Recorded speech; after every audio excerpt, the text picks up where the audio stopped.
Anjing-anjing ini dikonsumsi ya, Mbak? Di Jawa Tengah, di Solo banyak banget di Solo, paling banyak Jawa Tengah Solo. Ada ras tertentu yang dikonsumsi? Pokoknya anjing aja.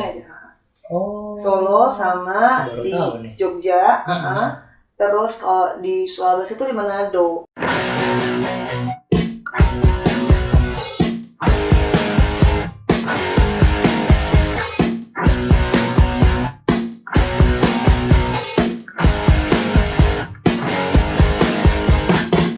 Assalamualaikum warahmatullahi wabarakatuh. Biasanya kalau di cerita MW itu yang membuka adalah sepupu aku alias Mas Wiwit alias Muhammad Widayat. Tapi sekarang saya baca gini ya. Ada aku Nina Tamam dan sepupu aku. Tada! Assalamualaikum Mani. Waalaikumsalam warahmatullahi wabarakatuh. Alhamdulillah. Jadi kita mau baru kali ini tukeran. Kita mau ngobrol apa?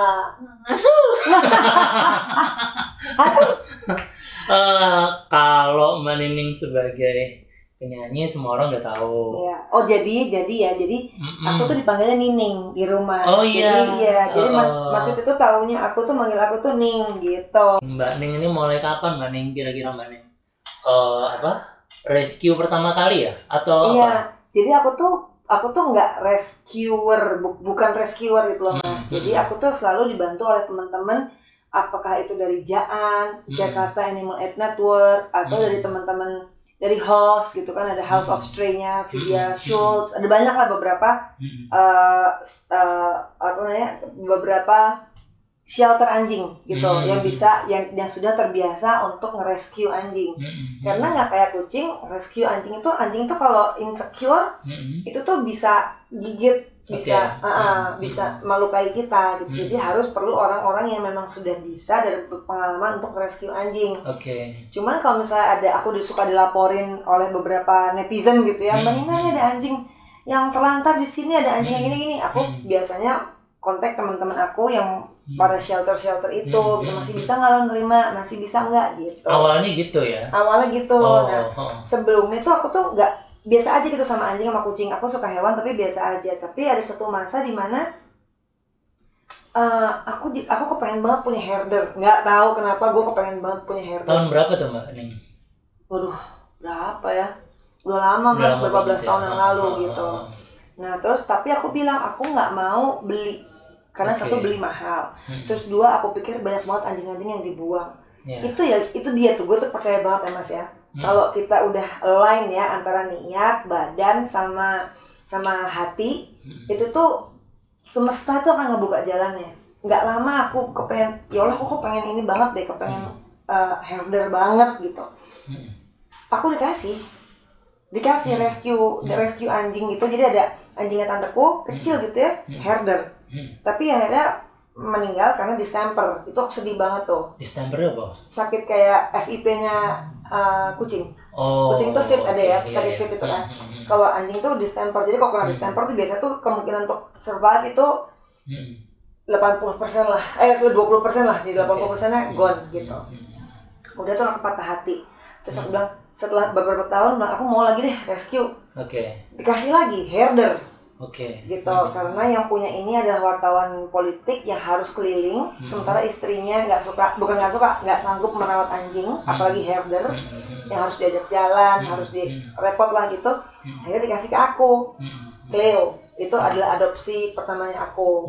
Habis itu aku mulai mengadopsi anjing Kimi Ringo. Sementara itu anjing-anjing di Jakarta, di seluruh Indonesia aku rasa tuh dapat kayak bukan stigma, karena kayak pernyataan yang pokoknya anjing haram, najis gitu ya. Padahal kan najis kan cuma air liurnya.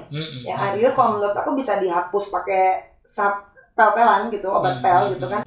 Gitu. Nah, jadi karena orang udah takut kayak begitu, akhirnya anjing tuh dipukulin, disiksa, apa gitu. Beda dengan kucing orang masih mau sayang. Jadi aku tuh sekarang tuh kalau di mobil itu siap sedia makanan kucing Mas.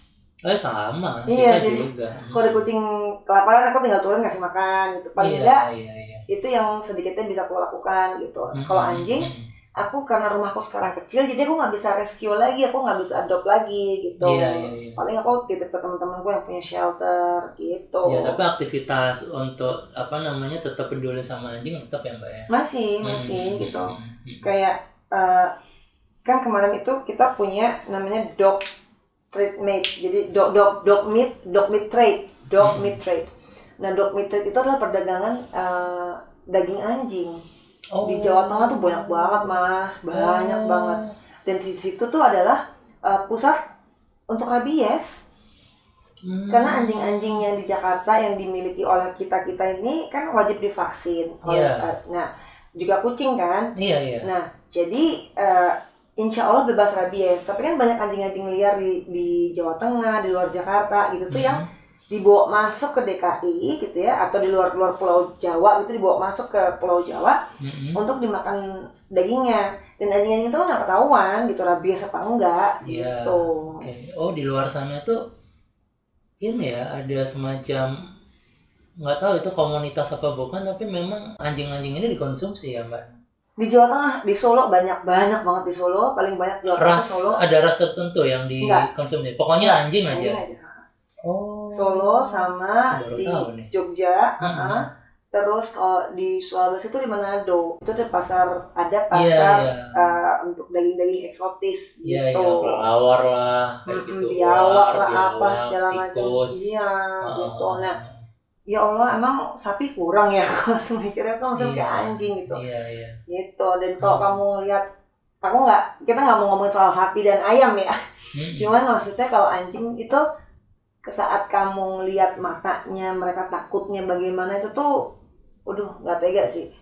Gitu untuk makan sapi juga gue nggak tega kalau masih gitu. Terus dipotong tuh nggak tega aku gitu. Ya intinya sih memang di Al-Quran sendiri memang kan ada beberapa hewan yang memang nggak boleh kita makan kan. Jadi ya sebaiknya kita mengikuti itu ya. Iya. Kalau menurut apa, terus habis itu sekarang yang masih sama Mbak Neng siapa nih? Kimi Ringo ya, yang kemarin itu ya. Usianya udah berapa tuh Mbak Neng? Udah 11 tahun, 11 atau 12 tahun lah gitu. Dua-duanya, mereka abang adik. Jadi awalnya aku bawa dari Muntilan, aku syuting di Muntilan. Karena di Muntilan nggak ada hotel, jadi kami semuanya nginepnya di rumah penduduk. Ada satu rumah penduduk yang kami inepin itu, si tantenya ini punya anjing gitu. Anjing yang dewasa ada 2, anjing yang masih bayi, masih kayak 2 bulan, masih bisa dipegang pakai satu tangan, satu ekornya gitu tuh. Itu ada 2 ekor juga. Nah, terus ketika mereka masih lari-lari nyusu sama ibunya gitu, terus sebenarnya tante lucu banget sih gitu. Begitu aku ngeliat makanannya kok dikasih cuma makan nasi sama kuah tok gitu. Terus si tantenya bilang, biarin aja Mbak, umur 5 bulan paling juga mati gitu. Gitu. Itu jawaban yang absurd sih. Iya. Gue langsung, kok 5 bulan mati tante? Iya, soalnya yang lainnya juga kayak gitu. Artinya kan sebelum Kimi Ringo ada anjing-anjing yang lain yang 5 bulan mati. Dan gitu kan. Kalau sudah tahu cuma dikasih nasi bakal mati, kenapa nggak dirubah pola makannya? Karena ternyata anjing-anjing itu miliknya anaknya si tante. Jadi tante yang boarding school. Jadi pulang sebulan cuma sekali gitu. Jadi tantenya nggak bisa ngurus gitu. Jadi aku ngerti, oh ya udah, terus aku tanya, boleh nggak aku bawa pulang semuanya, 4-4-nya, termasuk si ibu. Terus bilang, aku tanya anakku dulu ya, ternyata yang boleh dibawa pulang cuma si Kimi Ringo. Ya udah, aku bawa pulang Kimi Ringo gitu. Yang 2 kok ya udahlah ya, di sana tutup matanya, udah nggak bisa ngapa-ngapain lagi. Gitu. Karena menurut aku semua ini di dunia ini udah ada aturannya gitu. Kita tinggal di bumi, mengambil apapun dari ibu bumi dengan percuma, dengan gratis, cuma-cuma. Masa nyamuk mau minta di kita kagak boleh gitu. Nah, bedanya kalau nyamuk demam berdarah, itu kan daya tahan tubuh kita harus kuat ya gitu. Artinya kita harus hidup lebih sehat gitu kan, muter kalau orang Jawa bilang kalau di otak-atik gatuk gitu tuh kayak gitu. Jadi kayak ilmu cocokologi lah. Ilmu cocokologi gitu. Makanya oh iya ya, kalau misalnya sebetulnya nggak apa-apa juga tuh nyamuk DB gitu ya, Aedes aegypti gitu atau apapun itu, asal badan kita cukup kuat. Nah cukup kuatnya gimana? Kita makan sehat gitu. Makan sehatnya gimana? Banyak makan tanaman gitu, instead makan daging-dagingan. Gusti Allah lu hebat banget ya gitu. Oke, sip. Gitu. Seru ya. Pusing ya. Kalau ini semakin lama ngeditnya semakin susah. Kalau Mbak Rina tuh bilang apa ya? Adopt don't shop. Ya, sama ya? Sama. Sama adopt ya? don't shop gitu. Karena kalau ini ya ngomongin soal adopt don't shop, karena breeder yang ada di Indonesia ini kebanyakan, aku nggak bilang semuanya ya, kebanyakan itu nggak bertanggung jawab. Artinya nggak bertanggung jawab, mereka punya indukan, bapak sama ibu gitu, betina sama jantan. Si betina ini biasanya parah, karena dipaksa disuntik hormon, dipaksa untuk hamil. Iya, Mbak Rina kemarin cerita itu. Kucing pun kan gitu. Oh gitu. Sampai menyalahi siklus. Betul. Jadi siklusnya harusnya kan harus misalnya habis melahirkan ada masanya dia harus ini dulu. Nah ini enggak. Iya betul. Dan yang lebih parahnya lagi, ketika memang sudah indukan ini dilihat tidak memungkinkan lagi, dibuang. Betul. Sama ya. Anjing begitu. Anjing juga gitu, dan biasanya mereka dibuang tuh dalam keadaan tumor, dalam keadaan udah loyo, udah jelek banget lah gitu. Nah terus itu satu, jangan beli. Kalau mau di shelter tuh banyak anjing kampung pun itu masih deserve your love gitu, masih perlu dicintai gitu. Terus kalau misalnya nggak suka sama anjing nggak apa-apa, tapi jangan dipukulin. Iya kemarin persis sama Mbak Rina juga jawab gitu. Aku tuh baru beberapa waktu setahun yang lalu, beberapa tahun yang lalu tuh di Sinabung, di belakang sini kan berarti kan. Itu ada anjing dikejar-kejar sama anak-anaknya SMP gitu loh. Terus pakai kayu. Jadi tuh anjing tuh takut banget sampai masuk ke rumah orang. Dan di rumah orang itu tuh ada anjing Golden Retriever yang, karena ini anjing kan sama kayak kucing ya, teritorial ya. Ini teritori gue gitu. Jadi anjing itu digonggong gitu, mau digigit, masuk ke dalam ruang laundry si ibu ini yang punya rumah, nggak mau keluar. Karena ditarik dan gigit. Karena terancam. Iya gitu. Sampai akhirnya ada temanku, seorang rescuer gitu, temanku namanya Vidya, sama aku datang dan pelan-pelan mau namanya kita kasih nama Monty. Si Monty itu tuh kita ambil, kita bawa, kita rescue gitu. Tapi gemeternya itu kesian banget sih. Jadi kalau buat teman-teman yang nggak suka anjing atau punya anak ya, kepengen anjing, satu, jangan beli, adopt aja. Terus dua, kalau nggak suka jangan disakiti, biarin aja gitu. Terus satu lagi, kan biasanya kalau kita suka jalan pagi nih ya, ketemu anjing gitu ya, anak-anak tuh anjing langsung mau dideketin. Jangan. Tanya dulu sama yang punya, boleh nggak dideketin gitu. Karena biasanya anjing-anjing itu kalau kita energinya excited gitu ya, lebih gitu ya, mereka tuh menganggapnya takut, mereka menganggap itu malah orang jahat gitu. Jadi mereka juga awas.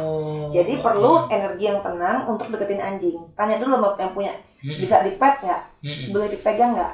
Kalau yang punya bilang yang ini galak, jangan dipegang, kita nggak pegang. Gitu. Kalau misalnya bilang, ini boleh dipegang, tapi pegangnya dari depan, atau pegangnya dari belakang, atau pegangnya dari samping, itu tuh ada setiap, sama kayak kita manusia suka diginiin, nggak suka digituin gitu kan. Ada handlernya sendiri. Iya, tapi memang kucing sama, cuma nggak seperti itu, karena kucing cenderung lebih ini ya. Kayak gini, misalnya Trinil tuh suka gigit, tapi gigitnya tuh nggak yang gigit gimana, cuma gitu, gemes, gemes kayak gitu. Beda sama Joyo, gemesnya Joyo itu. Ya tahu lah ya. Gemesnya Joyo bikin berdarah ya. Iya. Dan aku juga baru tahu ternyata gigi kucing ras lebih tajam dibanding kucing kampung. Atau Trinil kucing, kita nyebutnya apa ya? Kucing kampung apa stray cat ya? Kucing kampung lah ya. Kucing kampung. Kimi Ringo juga kampung. Dan kucing kampung kayak Trinil itu jauh lebih resikan. Oh gitu. Iya, jadi kalau misalnya habis pup, si Trinil itu akan nutup pupnya pakai pasir sampai nggak kelihatan. Joyo bodo amat. Joyo dulu bodo amat. Sekarang hebat dong. Kenapa? Pasirnya di sini, pupnya di sebelahnya. Dan itu ya, jadi apa ya? Kita setiap malam selalu jengkel sama Joyo soal buang pup itu. Kita marahin, ya sampai akhirnya kita tetap sayang-sayang lagi ya. Ya mungkin ini bagi yang nonton yang suka hewan pasti ngerti ya, ngerti apa yang kita omongin ini gitu. Ya harapan kita berdua tetap sayangilah apapun yang ada di semesta ini, karena Allah menciptakan segala sesuatu itu pasti ada alasannya, ada tujuannya, dan sebenarnya tugas kita sebagai makhluk yang paling mulia yang diciptakan Allah itu untuk menjaga semua itu, bukan untuk menghabisi kayak gitu. Menjaga semesta ini ya tugas kita sebagai manusia gitu. Kan Mbak Ning. Ya semoga lah ya semua mendapat pencerahan lah ya dari cerita AMW kali ini ya. Yang ini udah sungguhan ya Mbak.